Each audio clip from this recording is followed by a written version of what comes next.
Ya estamos estudiando desde hace varias sesiones el tema de las sectas, las religiones falsas, y específicamente nos hemos dedicado a estudiar el tema de los fallos de las sectas. Hoy vamos a continuar con otra faceta de las fallas que tipifican a las sectas y a las religiones falsas y tienen que ver con los fallos morales.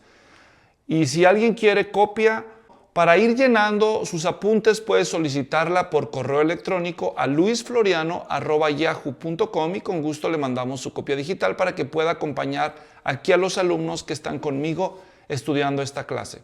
Habiendo dicho eso, voy a compartir con ustedes los apuntes de la clase de hoy. Vamos a hablar específicamente de 4 fallos morales que distinguen a las sectas. Como ya dijimos en los estudios anteriores, hemos aprendido que los fallos de las sectas se pueden clasificar en 2 grupos. Los fallos doctrinales, o sea, las creencias erróneas, y los fallos morales, es decir, las conductas impías o contrarias al carácter de Dios. Entonces, los fallos de las sectas son tanto en sus creencias como en sus conductas. Ya abordamos doctrina por doctrina cuáles son los fallos doctrinales, es decir, las creencias equivocadas. Ahora vamos a abordar las conductas contrarias al carácter cristiano. Bueno, ¿cuáles son esas conductas? Y son básicamente 4 en nuestra lista. Hay al menos 4 conductas anticristianas que los líderes de las sectas disfrazan detrás de sus acciones engañosas. ¿Y cuáles son esos 4? Las inmoralidades sexuales, la avaricia, el control o el hambre por el poder y el engaño. Vamos a ver cada uno de ellos, empezando por la revisión de algunos pasajes bíblicos, para lo cual quiero invitarles a que, si tienen su Biblia a la mano, la tomen. Vamos a leer algunos de esos pasajes que tenemos ahí en nuestra lista. Vamos a comenzar con el pasaje de 2 de Pedro, capítulo 2, donde se nos habla de los falsos maestros. Vamos a buscar ese pasaje. Si lo tienen en la Biblia, alumnos, ¿alguien quiere hacernos el favor de leer 2 de Pedro, capítulo 2, versículos 1 y 2? ¿Alguien lo tiene a la mano? Liliana, ¿lo tienes tú? Muy bien. Escuchemos entonces el pasaje. Pero hubo también falsos profetas entre el pueblo, como habrá entre vosotros falsos maestros, que instruirán encubiertamente herejías destructoras y aún negarán al Señor que los rescató, atrayendo sobre sí mismos destrucción repentina. Y muchos seguirán sus disoluciones, por causa de los cuales el camino de la verdad será blasfemado. En 2 de Timoteo, capítulo 3, versículo 6, leemos también algo similar. Si gustan acompañarme, vamos a buscar ese pasaje. También lo tengo aquí proyectado en la pantalla, lo alcanzan a ver. Dice: porque entre ellos están los que se meten en las casas y se llevan cautivas a las mujercillas cargadas de pecados, llevadas por diversas pasiones. Si ustedes leen el contexto, se van a dar cuenta que está hablándose de los hombres impíos que van a distinguir en los últimos días, en los últimos tiempos. Dice muchas descripciones de ellos, y una de esas características de estos hombres impíos es que van a estar tratando de seducir a mujeres para tener conductas inmorales con ellas. No es extraño, nosotros aquí en el estado de California, apenas este año acabamos de ver el juicio que se celebró contra el cabecilla de un grupo religioso de una secta, y precisamente fue acusado y condenado culpable por abuso sexual, por corrupción de menores. Y eso es solo lo que le pudieron comprobar, pero es sabido que ese hombre hizo muchas otras atrocidades, ¿verdad? Así que aquí en nuestras notas leemos: muchos líderes de las sectas abusan de su poder e influencia para aprovecharse con engaños, con manipulaciones, con promesas falsas, con malas interpretaciones de la Biblia, de los miembros de su secta. Específicamente, tratan de seducir mujeres para cometer inmoralidades sexuales y abusos, y hay mujeres que también son participantes de esto. Esto no es exclusivo de los hombres. De hecho, en el ejemplo que mencioné, en el líder de esa secta, tuvo un círculo de mujeres cómplices que hacían posible que él perpetuara la cadena de abusos para muchos de sus feligreses y muchos menores en su secta. Entonces, en algunas sectas se abusa de menores, en otras se practica la poligamia. ¿Sabían ustedes que el mormonismo en sus inicios era una religión polígama? ¿Sabían eso ustedes?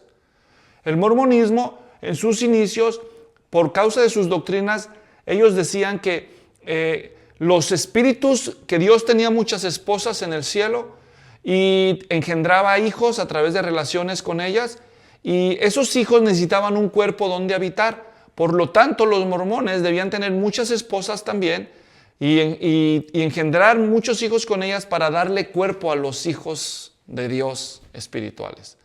Así que obviamente llegó el momento en donde los mormones fueron perseguidos por eso y ellos huyeron del país, así que salieron de la frontera de lo que en aquel tiempo eran los Estados Unidos de América a un territorio inexplorado que con el paso de las décadas y el territorio estadounidense se fue expandiendo hacia el oeste.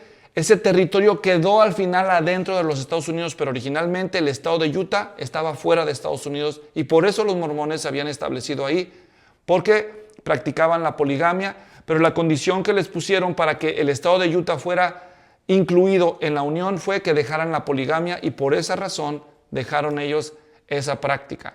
Pero hay grupos mormones que estuvieron en contra y se separaron de la iglesia principal para irse a lugares remotos, incluso afuera de los Estados Unidos, para seguir practicando esta creencia. Y de hecho, esto se sigue practicando en algunos grupos sectaristas del mormonismo en lugares como el norte de México y en otros lugares montañosos aquí de los Estados Unidos. No sé si ustedes lo sabían o no, pero eso es típico de las sectas. En otras sectas se practica la homosexualidad, en otras se justifica la promiscuidad. Ustedes saben muy bien cómo en algunas religiones, cuando algunos de los dirigentes son hallados culpables de estos tipos de delitos, los han encubierto, ¿verdad? Entonces esto solamente ratifica un carácter contrario en esos movimientos al estándar bíblico de moralidad. Si algo distingue la fe en el Dios verdadero, es la santidad. Isaías 6:3 dice que cuando el profeta vio a Dios en su visión, los ángeles que estaban alrededor del trono declaraban a Dios 3 veces santo. Y ya hemos explicado en su debido momento cómo en el idioma hebreo repetir 3 veces la misma descripción, el mismo adjetivo, es describir a una persona en grado superlativo. ¿Me entienden? Así como nosotros decimos bueno, muy bueno, el más bueno, una de las formas de hacer eso en hebreo era repetir el adjetivo. Bueno, bueno, bueno, bueno, bueno. Entonces en este caso se está hablando de Dios que es santo, muy santo, el más santo. Es decir, santo, santo, santo. Dios se distingue por sobre todas las cosas por ser un Dios santo. Y todos sus hijos deben andar en santidad como su Padre. Así dice en 1 Pedro 1:15, como aquel que los llamó es santo, también anden ustedes santos en toda su manera de vivir, porque está escrito, sed santos porque yo soy santo. Entonces, la Biblia nos manda a practicar la santidad. En 1 Tesalonicenses 4:3 dice que esta es la voluntad de Dios, que vuestra santificación, que se aparten de inmoralidades sexuales. Reina Valera lee fornicación, pero el texto original lee porneia, que significa cualquier tipo de inmoralidad sexual, y no solamente relaciones fuera del matrimonio. Así que la Biblia nos manda a huir de toda inmoralidad en 1 Corintios 6:18, y no solo a huir de ella, pero a denunciarla, según Efesios capítulo 5, versículo 11, y si leen en todo el contexto se está hablando de eso. Denunciar la inmoralidad en el mundo, y dentro de la iglesia Dios nos manda disciplinarla. En 1 Corintios capítulo 5 hay el caso de uno que era miembro de la iglesia y cometió inmoralidades, y Pablo ordenó que fuera confrontado con su pecado y expulsado de la iglesia por falta de arrepentimiento. Así que, distintivo, fallo moral de las sectas, fallo número 1, ¿cuál dijimos? Inmoralidades sexuales. ¿Está claro? Número 2, ahí mismo en el pasaje de 2 de Pedro que leímos anteriormente, en el versículo 3, se agrega otro distintivo de los falsos maestros. Vamos a 2 de Pedro, nuevamente capítulo 2, pero ahora en el versículo 3, donde leemos de ellos que en su avaricia explotarán con palabras falsas. Y eso de explotarán no es que son explosivos, sino que son explotadores, ¿ok? Ellos van a explotar la buena fe de la gente para sacarles el dinero. Distintivo típico de las sectas. En este mismo capítulo, pero en el versículo 14, agrega también lo siguiente. Leamos allí, en el versículo 14 dice,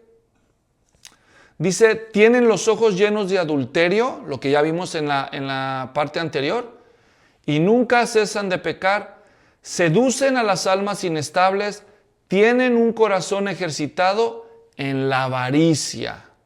Ahí podemos ver su motivación no solamente es sexual, también es material, es financiera. Ellos quieren sacar el dinero, por eso no nos extraña que esos canales religiosos encontramos gente que dice ser cristiana y se encuentran pidiendo dinero a más no poder. En la iglesia temprana hubo un documento llamado la Didaché o enseñanza de los 12. Fue una especie de manual de discipulado que se data más o menos de la fecha 100, 110 después de Cristo. Es un libro casi tan antiguo como el libro de Apocalipsis. No es inspirado por Dios, pero refleja lo que ya se creía en el cristianismo temprano. Y en uno de sus capítulos, la Didaché decía que si un profeta llegaba a la congregación y después de dar su mensaje, y aquí profeta se debe de entender como un predicador, o un maestro también. Si el predicador, el profeta, después de dar su mensaje, pedía dinero, el tal, aunque hubiera predicado la verdad, debía ser considerado un falso profeta. Así decía la Didaché. ¿Se imaginan cómo quedarían muchísimos predicadores actuales si usáramos ese estándar para medirlos como falsos maestros? Y es que la avaricia es un distintivo también de las religiones y de los movimientos religiosos falsos. Ellos se aprovechan de la sinceridad de la fe de mucha gente y de su ignorancia para sacarles el dinero, para enriquecerse. Muchas sectas se pide dinero a cambio de milagros o de supuestos privilegios espirituales. En algunas de ellas se consigue el dinero a cambio de amuletos, de oraciones, de fetiches o de promesas. ¿Saben ustedes que algunos de los pastores, algunos de los hombres más ricos del mundo son pastores en países muy pobres? El pastor más rico del mundo vive en Brasil, que es un país que no es rico, y la mayoría de los pastores más ricos del mundo después de ese hombre que se llama Edir Macedo, viven en África. Esa es una ironía, porque si hay un continente pobre en el mundo, junto con Asia es África, y allí precisamente están los hombres más adinerados. ¿Y cómo lo lograron? Pues exprimiendo la buena fe de la gente. Incluso hay muchas sectas que se distinguen porque nunca rinden cuentas lo que hacen con el dinero. Todo lo contrario, cualquiera que pregunte se le disciplina, ¿verdad? Por otra parte, ¿qué nos enseñan las Sagradas Escrituras con respecto a las finanzas? Bueno, el cristianismo, para empezar, declara claramente una sanción contra la avaricia. En las Escrituras se nos dice claramente que no se puede servir a dos señores, que no se puede servir a Dios y a las riquezas. También se nos dice que los hijos de Dios debemos tener una costumbre sin avaricia, confiando en Dios porque Él ha prometido que nunca nos dejará ni nos desamparará. Eso está en Hebreos 13:5. Y también en 1 de Pedro, capítulo 5, el apóstol Pedro le llama a los pastores de las iglesias a que hagan las cosas sin avaricia, sin tratar de enriquecerse con la fe. Todo lo contrario, los cristianos somos llamados a la generosidad sacrificial. Claro, eso es lo que no desaprovechan los falsos maestros para beneficio personal. Así que mucho cuidado, si a la iglesia a la que tú vas, aunque digas ser cristiana, el tema de temas, el tema de cada domingo es pedirte dinero, eso es un rasgo sectarista. Mucho cuidado con eso. Y por cierto, los falsos maestros, cuando uno señala esto, lo maldicen a uno, ¿verdad? Lo maldicen. Yo recuerdo, les cuento, una vez estaba yo en mi oficina trabajando y llegó una persona a querer hablar con un pastor y yo era el único pastor. Habíamos varios pastores en esa iglesia donde yo trabajaba en esa temporada. El único pastor que estaba era yo, así que llegó esta persona. Me dijo que él se encargaba de ayudar a rescatar a los que sufren de adicciones. Entonces yo le pregunté, ¿y a qué iglesia perteneces? Y él me dijo, no, yo pertenezco a la Iglesia Universal de Jesucristo. Le dije, ¿a cuál iglesia? ¿A la iglesia brasileña? No, a la iglesia de Cristo. ¿Y quién es tu pastor? Mi pastor es Cristo. Bueno, sí, entiendo, pero también el Nuevo Testamento, le explicaba yo, nos habla de los cristianos perteneciendo a un grupo local de creyentes. ¿Cuál es el tuyo? No, yo no tengo ninguno, me dijo, porque todos los pastores son unos mentirosos. Y ahí con dedicatoria, pues yo era pastor, ¿verdad? Entonces me dijo, todos los pastores son unos mentirosos y ellos no quieren apoyar la obra de Dios y como no me apoyan, yo nomás pertenezco a la iglesia de Dios. Le dije, no, pues, le dije, tú habrás de entenderme porque él lo que quería era dinero. Supuestamente él quería dinero para financiar su ministerio de rehabilitación. Y entonces cuando yo le dije que no le podíamos dar dinero sin tener referencias personales y conocer el proyecto, y además le dije, nosotros no somos un banco que tenemos aquí el dinero para darle el primero que nos pida. Bueno, el hombre se indignó, se dio media vuelta y se salió declarando que todas las maldiciones que cayeron sobre la cruz de Cristo caigan sobre mí. Así se despidió ese amado hermano.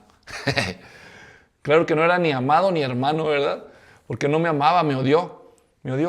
¿Saben qué es la ironía? Es hora de que no me cae ninguna maldición de la cruz de Cristo. Eso son puras mentiras, son puras manipulaciones y chantaje de la gente que se quiere aprovechar de la ingenuidad de muchos creyentes y de cualquier persona que se deje para sacarle su dinero. Así que nunca te dejes intimidar por alguien que te quiere sacar dinero a base de culpa. Porque pues hay verdades bíblicas acerca de la generosidad. Si la culpa tiene un fundamento bíblico, entonces es por la revelación de la Escritura, pero no para beneficio de un individuo particular. ¿Ok? Cuidado entonces con eso. Vamos al número 3 de las características de los fallos morales de las sectas, además de las inmoralidades sexuales, de la avaricia, es el poder. Tratar de controlar a las personas. En el pasaje de 2 de Timoteo que estábamos leyendo, regresemos para allá, 2 Timoteo 3:8, veamos lo que dice ese texto. Acompáñenme. 2 de Timoteo 3. Vamos a ver el pasaje que nos dice lo siguiente. Dice, así como Janes y Jambres se opusieron a Moisés, de la misma manera estos, está hablando de los falsos maestros de los rebeldes, estos también se oponen a la verdad. Son hombres de mente depravada, reprobados en lo que respecta a la fe. Entonces, ¿quiénes fueron Janes y Jambres? ¿Alguien sabe quiénes fueron ellos? ¿Alguien recuerda?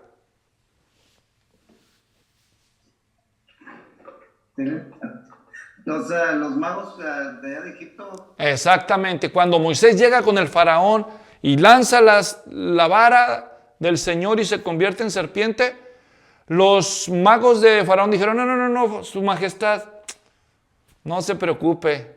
Y ellos hicieron su engaño también, ¿verdad? Bueno, su engaño, porque Moisés no hizo un engaño, Moisés hizo un milagro auténtico. Estos engañadores hicieron sus engaños. Pero el asunto es que el poder es una de las cosas que atrae a los falsos maestros, el poder sobre la gente. En la carta de Judas, donde también se nos habla de los falsos maestros, busquemos Judas y leamos los versículos 11 y 16. Dice allí, ¡Ay de ellos! Porque han seguido el camino de Caín y por ganar dinero se lanzaron al error de Balaam y perecieron en la rebelión de Coré. Ahora, ¿quién fue Coré? ¿Alguien de ustedes recuerda, Rafael? ¿Tú recuerdas quién fue Coré? ¿O alguien de ustedes? Me parece que fue los que estuvieron en contra del liderazgo de Moisés. Exactamente, muy buena memoria. Eso fue. Moisés está dirigiendo el pueblo de Israel por orden del Señor. Entonces, Coré, Datán y Abiram dicen, ¿y por qué nada más ustedes? ¿Por qué se enseñorean del pueblo? Entonces, ellos dicen, no, también nosotros, todo el pueblo es santo, dijeron ellos. ¿Por qué tenemos que hacerles caso a ustedes? Y se rebelan. Y el Señor se encarga de defender el liderazgo de Moisés y de Aarón. Entonces, los falsos maestros siguen los pasos de Coré. También en una de las cartas de Juan se nos habla de un hombre llamado Diótrefes. ¿Han oído esa historia? ¿Se acuerdan que hace unas semanas el pastor que nos visitó, Rafael Canadá, predicó de ese pasaje? Ese hombre Diótrefes ni al apóstol Juan dejaba entrar a la iglesia. Imagínense a dónde había llegado. Entonces, cuidado, porque otro rasgo, otro fallo moral de las sectas es esa hambre de control. Ustedes lo ven en gente como los testigos de Jehová. Pobrecitos, ellos no tienen permiso de nunca estudiar y revisar la escritura con alguien que no sea parte de su iglesia. Si alguien de su familia es parte de la organización de los testigos de Jehová y esa persona decide salir de los testigos de Jehová, los testigos de Jehová le prohíben a sus miembros relacionarse, incluso hablarle a lo que ellos llaman apóstatas, aunque sea su propio padre, su madre o quien sea de su familia. Es decir, un control de la vida de las personas hasta donde lo permitan. Así que a través de la culpa, a través de los rituales, a través del aislamiento incluso, algunas sectas logran convertirse en la única familia de sus miembros. Las confesiones confidenciales que se hacen en sectas como se sabe muy bien, como la de la cientología, primero hacen pasar a sus miembros por supuestos ritos, no son ritos, ellos no lo llaman ritos, ellos le llaman como terapias, en donde ellos tienen que confesar y confesar todo. Y obviamente ellos al abrirse confiesan cosas muy vergonzosas, muchas veces muy privadas. Entonces las sectas usan eso después para que si la persona intenta salir, los chantajean para que no lo hagan. Entonces, hay muchas tácticas que se usan en las sectas para mantener el control sobre sus adherentes. ¿Y qué enseña el cristianismo bíblico en contraste con eso? Bueno, el cristianismo apela a la conciencia de las personas. Que las personas, en la Biblia se nos dice que los líderes siempre deben tener una conducta transparente, evitar toda manipulación. Es lo que distingue a un auténtico cristianismo bíblico. Vamos a leer 2 Corintios 2:17 para citar un ejemplo entre muchos que podríamos dar. 2 Corintios 2:17. Observemos. Aquí Pablo escribe y dice, pues no somos como muchos que comercian con la palabra de Dios, sino que con sinceridad, como de parte de Dios, hablamos en Cristo delante de Dios. Esta palabra que ustedes ven aquí, comercian, en la Nueva Biblia de las Américas, en el texto griego les voy a enseñar. Esa palabra que se tradujo ahí, comercian, les voy a mostrar. Esa palabra literalmente es esta. Es la palabra que se traduce traficar. Les voy a enseñar otras versiones para que vean cómo es traducida. La Biblia de Jerusalén traduce muchos que negocian con la palabra de Dios. La Dios habla hoy dice también que negocian. La Biblia en lenguaje sencillo dice ganarse la vida. La Reina Valera dice que medran. La Biblia en lenguaje actual, la Biblia latinoamericana dice vendedores. Biblia textual, negocian por lucro. Y es que esa es la idea, que es una manipulación de la palabra de Dios como los traficantes. Como los traficantes. En inglés le llaman los peddlers. Un peddler es uno que vende de puerta en puerta. Un vendedor ahí. Aquí dice kapeleuentes. Es el participio que se está usando ahí en griego. Básicamente, aquí miren la Nueva Traducción Viviente, dice, no somos como muchos charlatanes que predican para provecho personal. ¿Qué estamos diciendo con todo esto? Que el cristianismo no se sirve de manipulaciones, de engaños para controlar a la gente para beneficio personal. Todo lo contrario, una conciencia sencilla. Jesús llama a los líderes, a sus apóstoles a ser líderes, a ganarse el liderazgo a través del servicio. Les dice, el que quiera ser mayor, que sea el servidor de todos. Y el que sea el más grande de todos, que sea el esclavo de todos. Entonces, lo contrario al control es el servicio, ¿verdad? El servicio. El que controla quiere estar en la cabeza de la pirámide y movilizar a todos para su ganancia personal.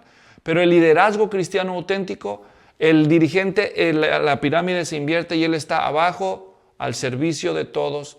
Con su ejemplo demuestra eso. De manera que no hay lugar para el control, el poder controlador en el cristianismo. El liderazgo en el cristianismo no es para controlar, es para dirigir. Son dos cosas diferentes. No es lo mismo dirigir que controlar. Dirigir es marcar el rumbo, señalar la dirección. Ir por delante, marcando el camino. En cambio, controlar es usar a las personas para el beneficio, darles instrucciones, pero él nunca hace nada, ¿verdad? Entonces, cuarto fallo de las sectas y de los falsos maestros, y creo que este es el que los encierra a todos, y no es otra cosa sino que el engaño. Todos los líderes de las sectas saben que mienten. Y esto quiero dejarlo muy claro, porque algunos cristianos son muy ingenuos y creen que los líderes de las sectas no saben lo que hacen. Pobrecitos, no saben. No, claro que saben lo que están haciendo. No hay inocencia, no hay ingenuidad en los falsos maestros y en los dirigentes de las sectas. Hay un engaño deliberado, hay una conciencia cauterizada. No les importa saber que mienten, lo hacen con un descaro, con un cinismo, con una maestría que sorprende. No hay temor de Dios en ellos, son expertos del engaño, son capaces de convencerse de sus propias fantasías, de justificar todas sus acciones con tal de mantener su poder, con tal de mantener su aparato de lucro, con tal de mantener sus inmoralidades. A medida que las personas van subiendo en la jerarquía de la secta, van descubriendo la falta de coherencia entre lo que se enseña y lo que se practica.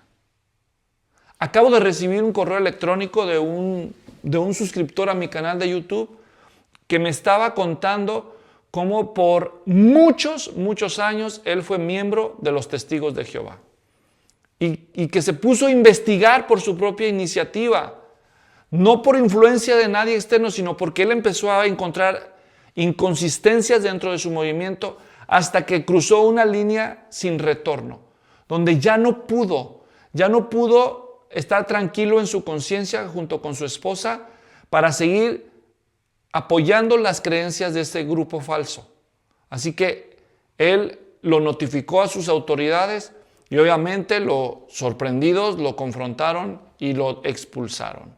Y después de ahí pasó a un segundo grupo religioso falso y parece que ahora está empezando a explorar la palabra de Dios como nunca antes lo ha hecho, y se encontró con uno de mis videos y me pidió ahí algunas de las notas. Y deseamos que las personas sigan conociendo la palabra de Dios, por eso hacemos estos cursos, para que conozcan la diferencia entre el verdadero cristianismo bíblico y los engaños y las falsedades. Así que se requiere de un gran valor, y yo celebro la vida de personas como él, porque de veras se requiere mucha fuerza emocional, mucha valentía para para que cuando alguien encuentra incongruencias morales y doctrinales con un grupo religioso, tenga el valor para confrontarlas, para confrontar a un líder, para confrontar un engaño con la verdad. La mayoría de la gente simplemente no lo hace, se resignan, se conforman, se dejan llevar por el engaño. Recuerdo en una ocasión estaba tratando de hablar con una persona del Evangelio y la persona me dijo, ¿sabes qué? A mí no me importa si estoy equivocado, a mí no me importa lo que diga la Biblia, a mí no me importa, yo me quedo en mi religión, sea lo que sea, es la religión, es lo único que tengo que me han dado mis padres, y si por creer esto me voy al infierno, entonces me voy al infierno y no me importa. Entonces, después de que oyes a alguien que te dice eso, ¿qué más le puedes tú decir? ¿Me entiendes? Entonces, realmente, mucho cuidado, porque el engaño es muy poderoso y una vez que la gente se enreda en eso, es muy difícil salir. Hablar con la verdad es una marca de los cristianos auténticos. Dios es un Dios de verdad, según Tito, capítulo 1. Y nos llama a vivir con verdad. Debemos seguir el carácter de Dios. Muchos pasajes nos hablan de eso. La verdad debe prevalecer en el cristianismo como valor supremo. Antes que la lealtad al liderazgo, a la iglesia, nuestra lealtad es con la verdad. Con la verdad, como se nos revela en las Sagradas Escrituras, el Señor Jesús dijo en su oración de Getsemaní, Padre, santifícalos en la verdad. Tu palabra es verdad. Entonces, este es el verdadero cristianismo bíblico. Por eso es tan vital para nosotros que la Biblia sea la máxima autoridad y no ningún hombre. Entonces, así damos por terminado de manera explicada los fallos morales de las sectas. Además de estos fallos morales o de conductas, las sectas incurren en otras prácticas pecaminosas. Algunos incluso han sido capaces de conducir a las personas al suicidio colectivo o al suicidio forzado. ¿Sabían esto ustedes, verdad? Sí saben que han habido grupos que han conducido a las personas al suicidio.